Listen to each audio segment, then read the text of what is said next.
me permets d'introduire Audrey Darnaud, qui vient juste de commencer une action COST. Mais pourquoi j'ai proposé que Audrey vienne participer à cette Volcatrement français?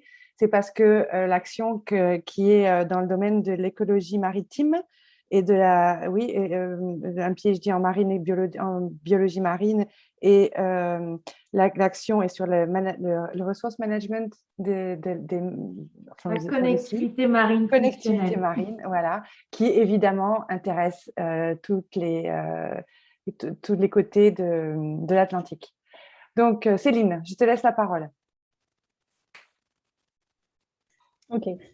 Bonsoir, bonjour, je ne sais pas, à tout le monde. Donc, comme Estelle a présenté, j'ai jamais participé à une action COST, mais par contre, j'ai suivi une action COST d'assez près parce que c'était très intéressant, toutes les interactions qui ont été faites et la quantité de travail qui est sortie après cette action. Donc, comme Estelle disait, quand j'ai soutenu ma thèse, j'ai fait la majorité de mon travail à Montpellier, en France, mon travail de thèse. Et ma thèse était financée par le gouvernement belge. Et quand j'ai défendu ma thèse en Belgique, on s'est rendu compte que ma thèse était intéressante pour de nombreux chercheurs en Europe, principalement France, Allemagne, Belgique. Et on s'est dit, on va essayer de faire venir ces chercheurs qui ont un intérêt sur mon travail en Belgique. Donc, on a fait venir, je ne sais pas combien on était, une petite dizaine de personnes. Et c'est là où un chercheur belge, mon directeur de thèse en Belgique, a décidé de présenter COST à mon directeur de thèse français et aux autres chercheurs qui ne connaissaient pas les actions COST, on ne connaissait pas du tout. Et ils ont commencé à parler un peu de ça. Donc, ça, c'était en fin 2015. Et donc, moi, je suis partie puisque j'ai défendu ma thèse. Et s'en est suivi, alors je ne sais pas en quelle année ça a commencé, en 2017, je crois. Ça a mis un petit peu de temps à créer ce network. Et donc, en 2017, ils ont créé une action COST sur une thématique commune. Et ça vient d'être fini, comme Estelle l'a dit, ça vient d'être fini en septembre. Et j'ai eu l'honneur d'être invitée à la dernière conférence de cette action COST. Et j'ai pu voir un peu, tout en restant en contact avec mes directeurs de thèse, bien sûr, et aussi en suivant sur le lien Internet. Ils ont des liens Internet, ils ont développé des outils bioinformatiques, donc on peut les suivre sur Internet. J'ai pu suivre tout ce qui a été produit. Et aussi, j'ai pu discuter avec alors je crois que c'était des thésards qui ont eu des fonds, je crois, des étudiants, peut-être des masters, je ne sais plus, qui ont participé à cette action COST. Donc, j'ai pu voir le réseau qui s'est créé. Et ce qui est très intéressant, c'est que maintenant, l'action est finie, malheureusement. Mais ça continue. C'est des liens qui ont été créés grâce à cette action. Mais c'est des liens entre instituts ou labos qui existent encore, même si l'action n'est plus là, les liens sont encore là. Et je crois que je ne me trompe pas, certaines recherches sont encore en cours, malgré qu'il n'y ait plus de fondement à Action COST. Je ne sais pas s'il y a d'autres questions. Donc, Estelle dit que j'ai bien aimé quand tu me présentes la création, j'étais le début d'une action COST, en fait. Voilà, c'était ça l'idée. Mais c'est exactement ça, ça part du terrain, en fait. Ça part d'une thèse, donc la mienne, dont j'étais chanceuse. Et c'est tous ces chercheurs qui se sont dit, faut qu'on crée un network ensemble parce que chacun a ses connaissances, il faut juste qu'on les mette ensemble et COST a permis cette connexion.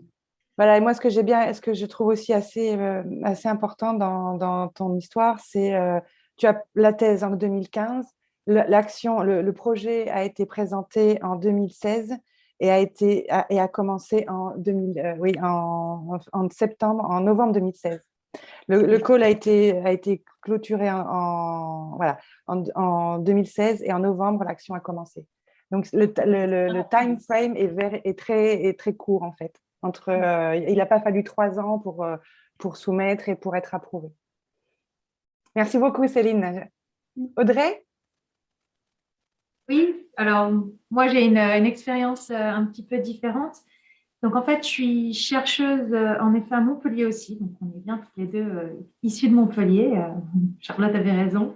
Par contre, je suis chercheuse CNRS. Je suis basée à l'Université de Montpellier, mais je travaille pour le CNRS. Et en fait, là, j'ai été amenée à connaître COST comme participante, tout d'abord. C'est-à-dire que dans mon laboratoire à Montpellier, il y a un des chercheurs qui avait monté une COST Action, je pense que c'était vers 2014, quelque chose comme ça, qui avait été accepté, sur la physiologie de la conservation et qui était en fait, qui partageait mon bureau et donc qui m'avait proposé d'être substitute for Friends, ce qui n'avait pas à l'époque impliqué énormément de choses parce que j'étais juste substitute, donc en fait, j'ai pas assisté à énormément de management committee. Mais comme la personne était dans mon bureau et que j'étais une participante assez active du réseau, en fait, j'ai bénéficié d'une short-term scientific mission. En fait, je suis partie au Portugal pour un workshop qui avait été organisé par la Cost Action. Là-bas, j'ai rencontré un collègue, enfin quelqu'un que je ne connaissais pas, du Danemark, qui faisait quelque chose de fascinant dans mon domaine, qui n'avait rien à voir, en fait, avec la physiologie de la conservation. Et donc, ça n'avait pas énormément de choses à voir, mais on a quand même réussi à trouver un truc avec l'entrée physiologie de la conservation. Et du coup, j'ai fait une short-term scientific mission pour apprendre une technique qui venait de développer, super importante. Et je collabore toujours avec ce monsieur, même si la Cost Action est finie depuis plusieurs années. Et en fait, j'ai trouvé ça tellement génial de participer à cette short-term scientific mission et de découvrir plein de gens fascinants comme ça au travers des différents workshops qu'on a fait annuels, que j'ai gardé ça dans le coin de ma tête et je me suis dit, si un jour j'ai une idée d'un réseau qui pourrait fonctionner à une échelle européenne, j'essaierai de demander un financement. Alors, en fait, c'est ce qui s'est passé. Donc, moi, ma thématique de recherche, c'est la connectivité marine et les stratégies de vie migratoires et alimentaires des poissons. Et donc, on a commencé avec des collègues en France à former un groupement de recherche franco-français là-dessus, donc qui a duré 4 ans, qui existait déjà à l'époque où j'étais impliquée dans la Cost Action sur la physiologie de la conservation. Et là, en fait, on a décidé de le poursuivre à l'échelle internationale et là, on a cherché des financements. Et j'ai proposé qu'on dépose un projet de Cost Action. Donc, au début, c'était la personne qui était en charge du groupement de recherche français qui avait déposé la Cost Action. Donc, elle a déposé une première année et ça s'est fait rejeter cette année-là parce que ce n'était pas assez multidisciplinaire. Et du coup, elle l'a resoumis l'année d'après, ça a été rejeté. Elle m'a proposé de le reprendre moi pour élargir à plus de disciplines et des trucs comme ça. Et c'est ce que j'ai fait et on a été financé. Et donc là, ça a commencé, ça fait 1 an, donc en novembre 2020. Voilà, donc je suis Action Chair. On a 35 pays. On va bientôt en avoir 45 puisque maintenant les règles ont changé et que tous les pays de COST sont par défaut membres et peuvent accéder à la Cost Action. Et donc, du coup, c'est excitant, fascinant, stimulant et complètement terrifiant. Mais voilà, on est presque 200 dans le réseau. On a donc en Amérique des gens qui sont aux États-Unis uniquement pour l'instant, puisqu'on avait ouvert le réseau, comme on avait déjà beaucoup de pays européens et beaucoup de pays autour de la Méditerranée. On avait ouvert qu'aux Australiens et aux Américains parce qu'ils étaient experts dans le domaine de la connectivité marine, donc on avait besoin de leur expertise, comme ils étaient déjà leaders au niveau mondial. Et voilà, et donc là, on réfléchit à éventuellement ouvrir à d'autres pays, notamment en Afrique, en Amérique du Sud, enfin différents endroits, mais le problème, ça va être une question d'argent et de taille du réseau. Donc, on est obligé de… En ce moment, j'ai plein de questions par rapport à ça, de comment continuer à accueillir du monde, mais en même temps leur permettre de quand même participer, parce qu'au bout d'un moment, si on est trop, c'est un peu difficile de financer. Voilà. Mais je me régale. Moi aussi. Parce que j'ai la chance de suivre ces 2 projets, donc je suis très contente. Je vais passer la parole à Anya. Primo, je voudrais déjà dire que je ne suis pas francophone, donc vous allez bien entendre que j'ai un accent flamand. Mais je suis très contente de rencontrer 2 membres d'une action qui est vraiment, qui a cru beaucoup en court terme et qui est vraiment international, ça veut dire mondial. ça facilite un peu la tâche de dire pourquoi c'est bon de joindre une action, de s'engager à une cost action. Ma collègue Svetlana a déjà un peu expliqué les bénéfices et moi je vais dire comment vous pouvez joindre une action. Donc, il y a deux options. Il y a l'option que vous joignez une action qui est déjà en cours ou vous joignez une action en étant que, par exemple, invited speaker ou juste pour court terme. Au long terme, ça veut dire que vous êtes intéressé dans un working group, que vous connaissez déjà une action ou vous avez déjà fait des recherches et vous dites, oui, ça m'intéresse à joindre une telle working group, une telle action dans ce domaine et ça, vous resterez plutôt jusqu'à la fin de l'action. Une action dure 4 ans, donc vous pouvez joindre jusqu'à dans la 3e année, la 4e année. Estelle, corrigez-moi si je suis si je fais une faute, parce que je suis dans le Centralized Management déjà depuis 1 an chez Cost. Donc, mais le dernière année, on ne joint plus la Cost Action, on n'a plus l'habitude de joindre, c'est jusqu'à la 3e année qu'on joint. Vous pouvez joindre, comme j'ai dit, sur court terme, ça veut dire les activités qui sont organisées par une action plutôt comme une short-term scientific mission. Quand le pays, le IPC est approuvé dans l'action, vous pouvez hoster les short-term scientific mission dans votre laboratoire ou dans votre institut. Vous pouvez devenir un trainer dans un training school et vous pouvez aussi venir à des training schools organisés par l'action comme un trainee. Ici, il faut bien dire que vous ne serez pas remboursé pour les frais de transport comme on fait d'habitude avec des meetings et des workshops. Si une action organise une workshop ou une conférence et cela vous intéresse, vous pouvez aussi aller à cette conférence et vous devez être une invited speaker, mais seulement une fois durant toute la durée d'une action qui est 4 ans. Vous seriez remboursé pour les frais de transport, l'hôtel, on appelle ça le travel reimbursement. Estelle, le prochain, s'il vous plaît. Oui, donc, comment est-ce que vous allez joindre une action? D'abord, oui, je crois qu'il y a déjà beaucoup de correspondances, beaucoup d'articles, de publications dans les différents domaines de la recherche. Et vous allez sans doute lire quelque chose aussi sur la recherche en Europe. Vous allez trouver quelque chose, un projet qui est intéressant ou une action qui est aussi un peu dans votre domaine d'expertise. Chaque action chez nous, chez Cost, a un Memorandum of Understanding qui est publié sur le site web de l'action.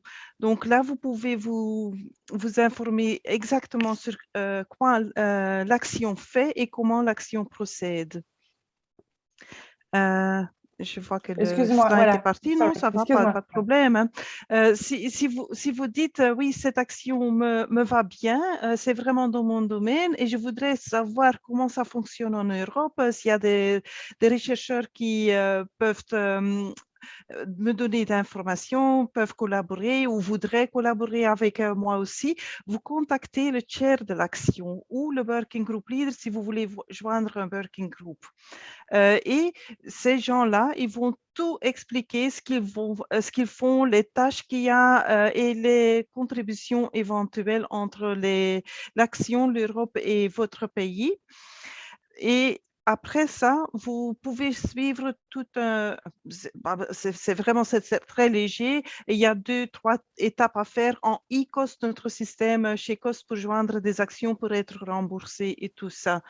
Donc, vous allez, si vous voulez être membre d'un working group, vous allez à la page sur le site web Cost de l'action, vous cliquez sur l'action et il y aura tout décrit. Mais comment ça va Sorry, excuse me, c'est ça. Non, non, non, non, non. Voilà, c'est ça. Comment ça va? Si vous voulez vraiment suivre l'étape, j'ai ici un exemple sur un slide. Par exemple, vous êtes sur le site web de Cost, sur eCost, et vous voulez voir ici le code d'une action. Le CA, ça veut dire Cost Action. 20, c'est l'année où l'action est approuvée, et le 139, c'est le numéro de l'action. Et puis, vous avez le titre de l'action. Vous allez voir en bas, un peu en dessous, des tabs, ici, description, management committee and main contact and leadership. Et le 4e tab, c'est les working groups and membership. Donc, chaque action, quand ils commencent, ils établissent des working groups. La plupart des actions, on a 4 ou 5. Ça peut arriver qu'il y en a 6 ou seulement 3. Ça dépend du domaine. Ici, par exemple, l'action a 4 working groups. Vous regardez le working group qui vous intéresse, vous cliquez dessus et vous soumettez votre application. Évidemment, c'est clair que le management comité doit approuver votre application, et pour pouvoir appliquer, il faut aussi que vous avez un eCost profile, et ça, vous pouvez aussi facilement faire sur eCost. Le slide suivant. Oui, donc ici, le slide répète que c'est une procédure légère pour devenir un membre d'une Cost Action.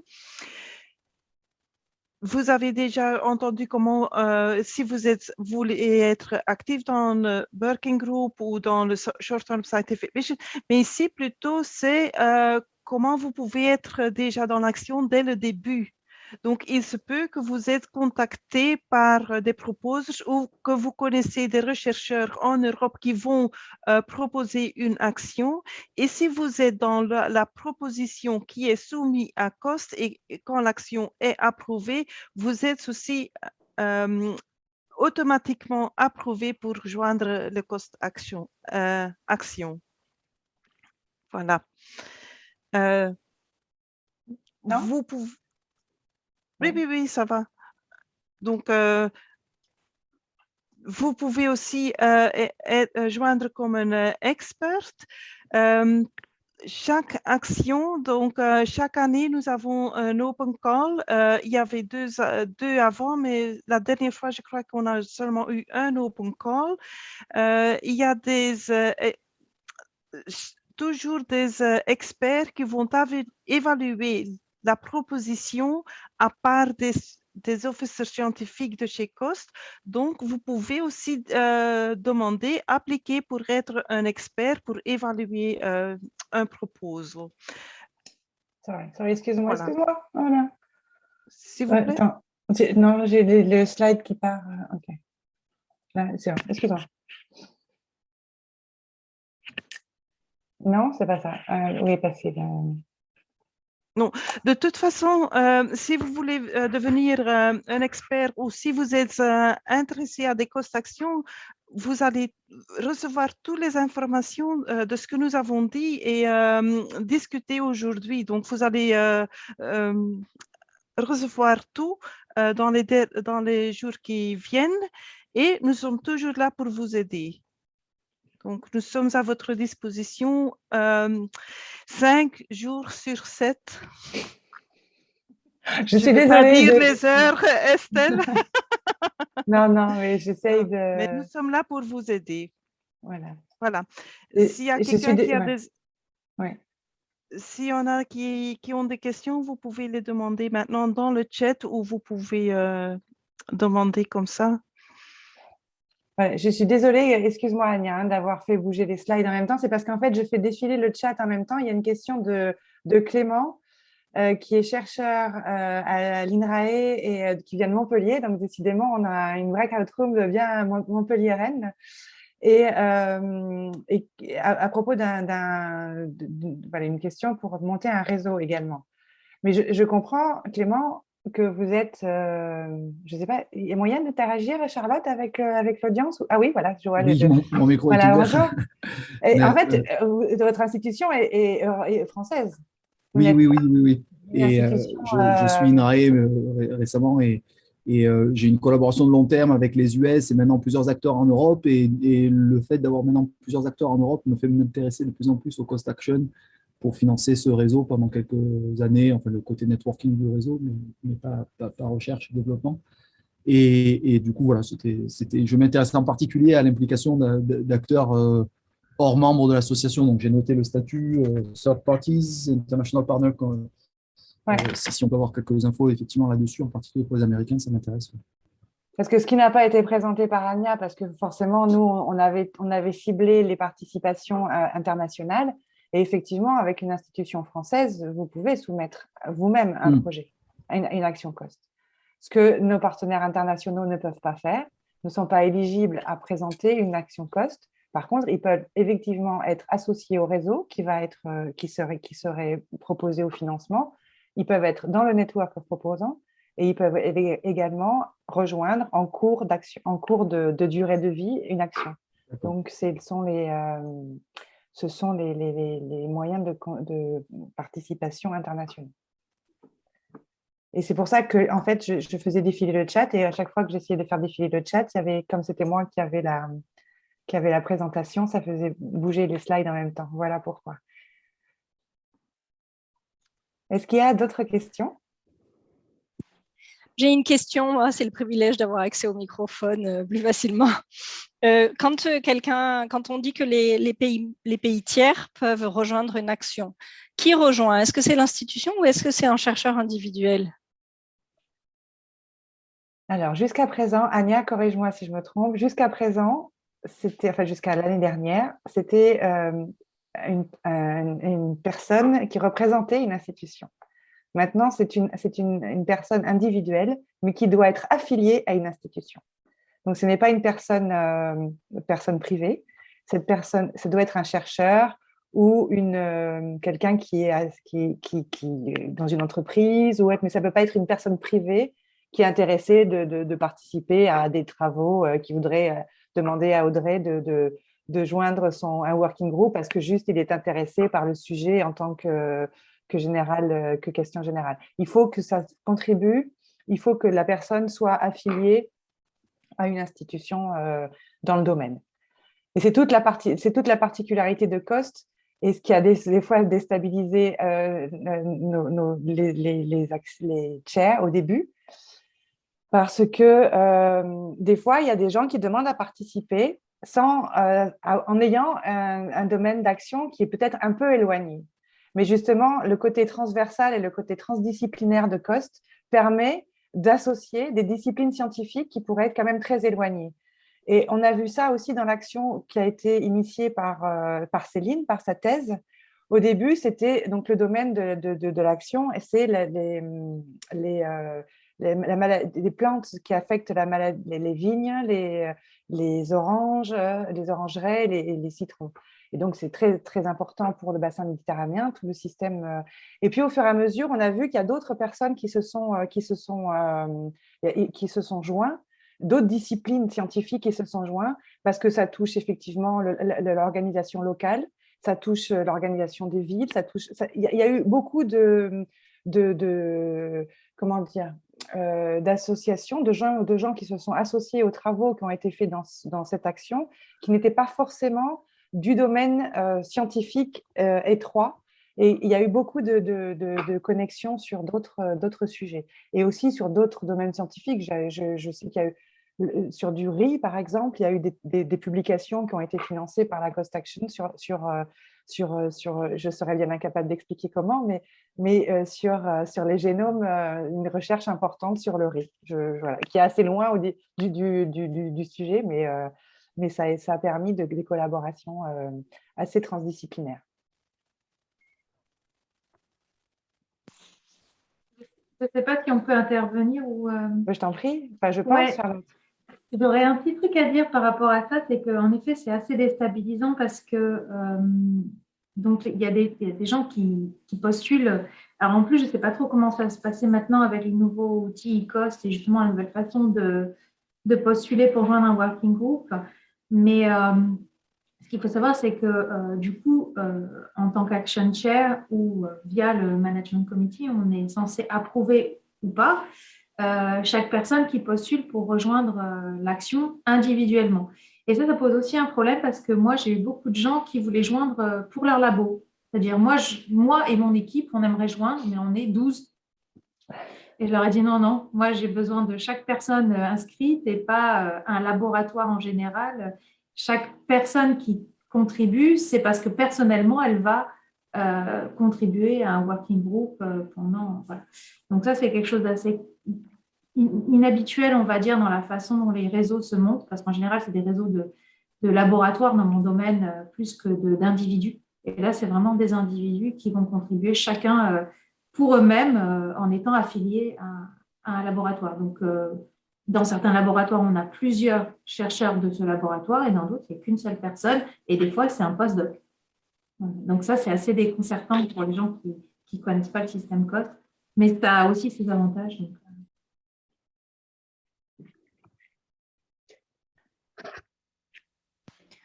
Audrey, vous disiez que vous allez peut-être, maintenant que vous pouvez avoir plus de partenaires, vous allez peut-être ouvrir à d'autres partenaires. Alors, comment ça fonctionne si quelqu'un, un partenaire d'Amérique latine ou d'Amérique du Nord est intéressé par votre réseau, qu'est-ce qu'ils doivent faire dans la pratique?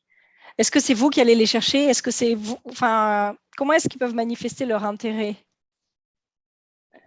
Alors, je dirais qu'en fait, c'est ça aussi qui est assez difficile à gérer parce que, comme vous dites, en théorie, je considère ça un petit peu comme mon réseau, mais en fait, il ne m'appartient plus. C'est-à-dire que j'ai une cost action et les gens sont libres, tous, de nous rejoindre, du moins quand leur pays fait partie du réseau. Donc, à partir du moment, si j'ai bien suivi, ça n'a pas changé, Estelle. Par contre, je ne sais pas si ça s'applique justement aux pays en Amérique, puisque c'est des international partners. Mais par exemple, les États-Unis qui font partie déjà de mon réseau accepté, et donc le Management Committee a dit oui pour que les États-Unis fassent partie du réseau. A priori, n'importe quelle personne des États-Unis qui voudrait rejoindre le réseau peut le faire, on rien qu'on demande. Voilà. Effectivement, là, j'ai remis, on voit à l'écran, on revoit, je vais représenter. Je pense que là, ça devrait être bon. Ce qu'a présenté Ania tout à l'heure, sur la page, sur le site de COST, vous mettez juste, vous pouvez taper un mot-clé. Si vous cherchez la marine, fonctionnalité marine, vous tapez mot-clé, vous allez tomber sur les différentes actions qui sont dans le domaine. Et là, vous pouvez avoir la description du projet, le management committee, les contacts et les working groups. Donc, si ça correspond à vos domaines d'activité, vous pouvez demander à être membre, mais vous pouvez aussi juste avoir des contacts. Et être membre, ça veut dire aussi contribuer et participer. Donc, ce n'est pas forcément le cas de tout le monde. Tout le monde n'a pas forcément l'opportunité de participer à un réseau international. Mais effectivement, là maintenant, les conditions se sont ouvertes. Et ce n'est pas parce qu'on participe qu'on est éligible à être remboursé. Ce sont deux choses différentes. Parce qu'on ne peut pas évidemment rembourser un réseau où il y a 150 participants à une réunion ou à même plus, parce que je pense qu'Audrey, ça va bientôt être beaucoup plus. Mais donc, partager, échanger et croiser les travaux, c'est une chose. Participer à une réunion, c'en est une autre. Donc, comme nos financements ne sont pas illimités, quand il y a un financement, c'est à peu près 100 000 par an. Je ne sais pas, là, le budget va être, oui, ça dépend du nombre de pays qui sont membres, mais c'est 100 000 par an. Donc, si on doit monter une grosse réunion, c'est déjà 50 000. Voilà, donc après, pour garder des financements, pour organiser une training school ou pour organiser une autre activité, bon, forcément, il faut trouver des moyens de limiter, enfin de choisir les participants. Donc, on ne va pas avoir 15 personnes du même labo qui vont venir du même pays, par exemple. On va choisir en fonction, enfin, non, moi non, mais le chair ou l'organisateur va choisir quelle va être la personne la plus appropriée. Maintenant, les règles ayant un peu changé, si la personne veut participer sur ses propres moyens, par exemple, si la réunion est organisée à côté d'une autre réunion internationale et que tout le monde se trouve au même endroit au même moment, la possibilité pour les gens qui sont participants à l'action d'assister et de contribuer aux travaux est aussi offerte. Je ne sais pas si ça répond bien aux questions. ou s'il y a d'autres questions.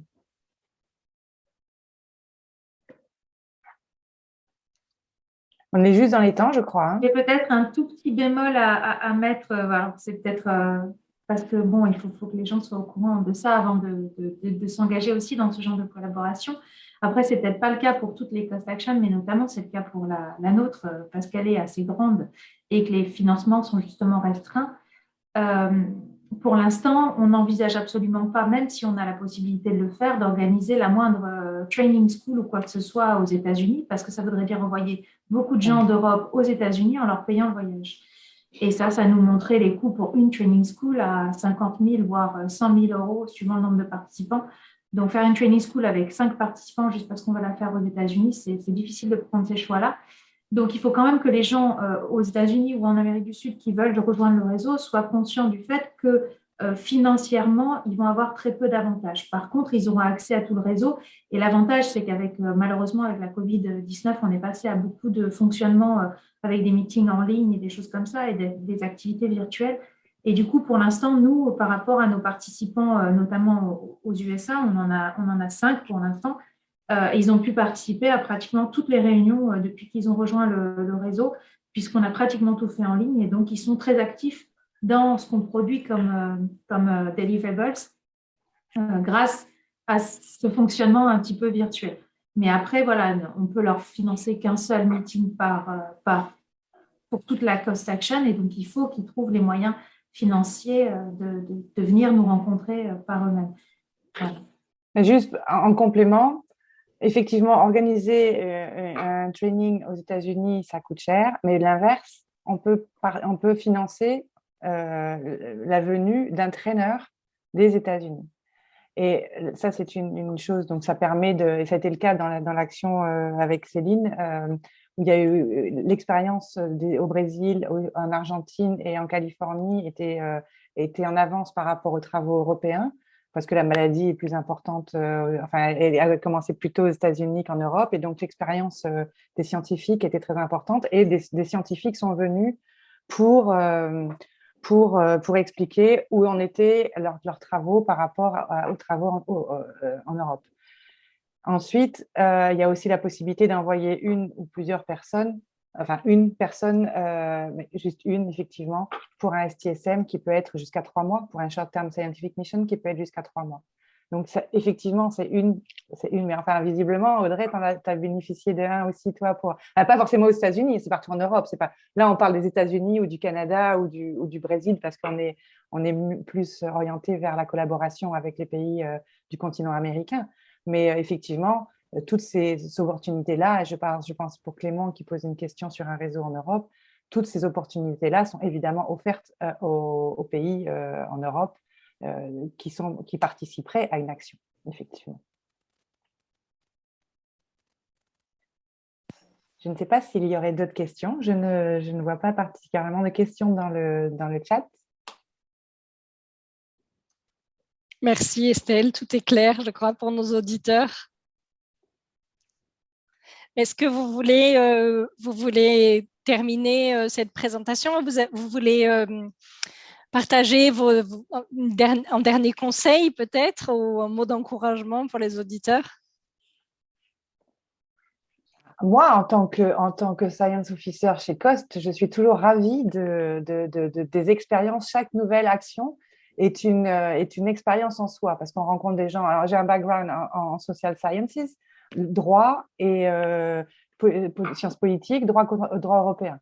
Donc, pour moi, je veux dire, je rencontre des sujets tellement variés et des scientifiques tellement passionnés par ce qu'ils font que je suis toujours émerveillée. Donc, ça, pour moi, c'est l'avantage de COS, c'est de changer de domaine à peu près à chaque mail que j'ouvre, je change de domaine et de sujet. Donc, ça, pour moi, c'est absolument passionnant. Anya?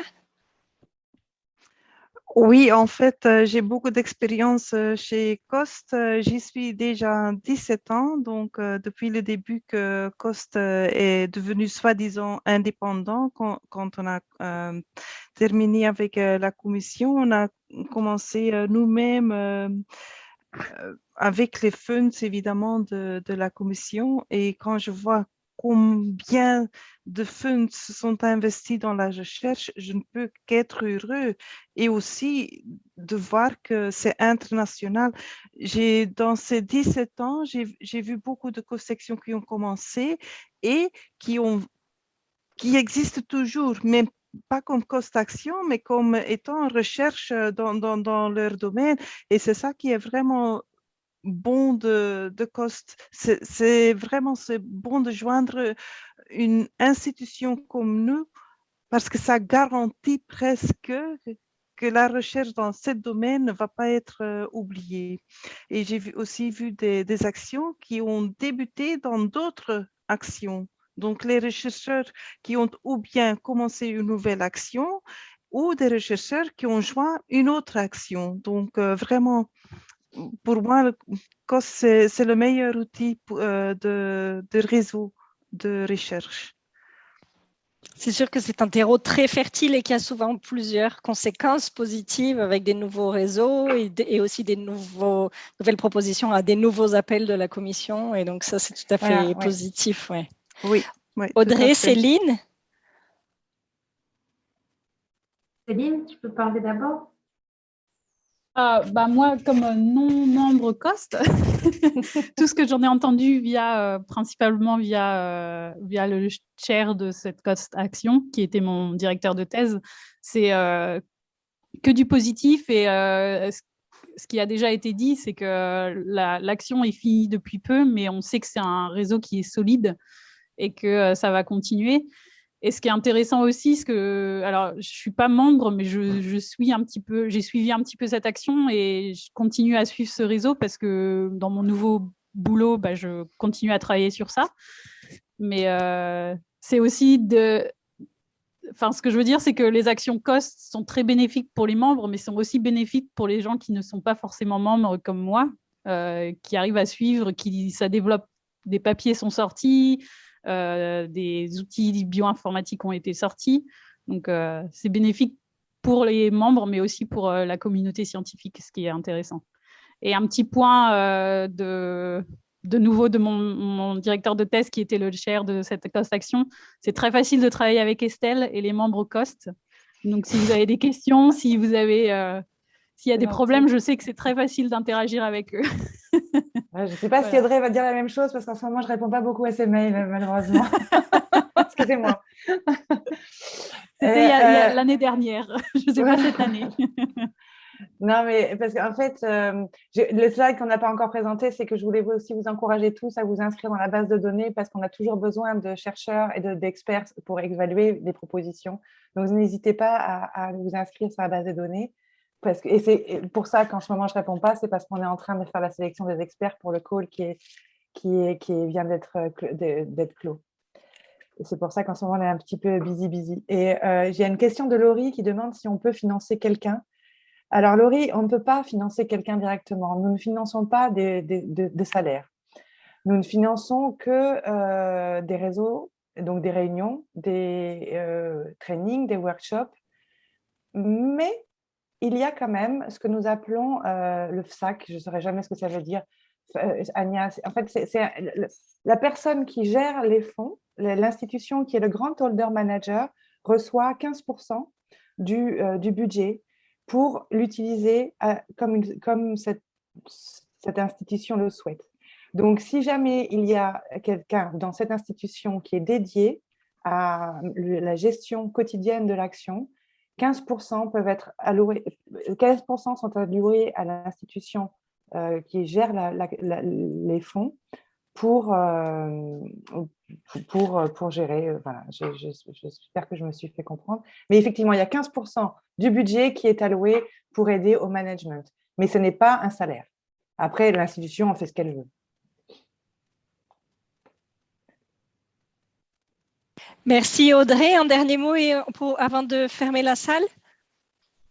Oui, moi, disons que je confirme tout ce qui a été dit. Hein. C'est une expérience extrêmement enrichissante. Je pense que les réseaux qui sont créés sont particulièrement bénéfiques et surtout, comme il y a ce qu'on n'a pas forcément l'habitude d'avoir en tant que chercheur, c'est qu'il y a toute une partie d'objectifs de développement, de montée en capacité des gens. Et donc, au début, c'est très désarçonnant et pas forcément évident et c'est pas notre boulot et ça peut être assez énervant au début. Mais après, quand on commence à le faire, on s'aperçoit que c'est vraiment génial. Et moi, j'ai rencontré des gens qui se révèlent là déjà depuis une année, des jeunes chercheurs ou chercheuses à qui j'ai donné les responsabilités en me disant pourvu que ça marche et tout, et qui en fait sont géniaux. Il y a plein de gens que je ne connaissais pas du tout qui ont voulu rejoindre mon réseau où je me suis dit, oh là là, c'est qui celui-là, celle-là, je ne connais même pas le nom du pays d'où ils viennent, qu'est-ce que ça va donner, bon ok, je clique oui, et qui en fait sont super. Et donc on rencontre plein de gens qu'on n'aurait jamais rencontrés sans ça. Et c'est déjà pour ça que je voulais peut-être en monter une moi-même. Et en fait, depuis que, bon, alors en plus, je ne suis pas un participant lambda puisque je suis chair, donc je bénéficie de tout. Mais je vous encourage, si vous voulez monter une cost action, à la monter parce que ça booste votre réseau, vos connaissances, tous les domaines. C'est beaucoup de boulot, mais c'est extrêmement enrichissant. Et après, je pense que même les participants, là, en plus, on a un gros réseau et du coup, il y a une capacité de rencontrer des nouvelles personnes, de monter des nouveaux projets, de découvrir des trucs qu'on ne savait même pas qu'ils existaient. Y compris dans d'autres disciplines, qui est vraiment pour moi, pour l'instant, unique. Donc, je ne peux que vous encourager de nous rejoindre si jamais vous avez les moyens de nous rejoindre physiquement par vos propres moyens également. Et voilà, et Audrey, ça fait 1 an qu'elle a commencé et elle organise déjà une conférence avec 200 personnes à Paris dans 15 jours. Donc, merci beaucoup Audrey d'avoir passé du temps avec nous parce que je sais que le temps est compté pour toi en ce moment.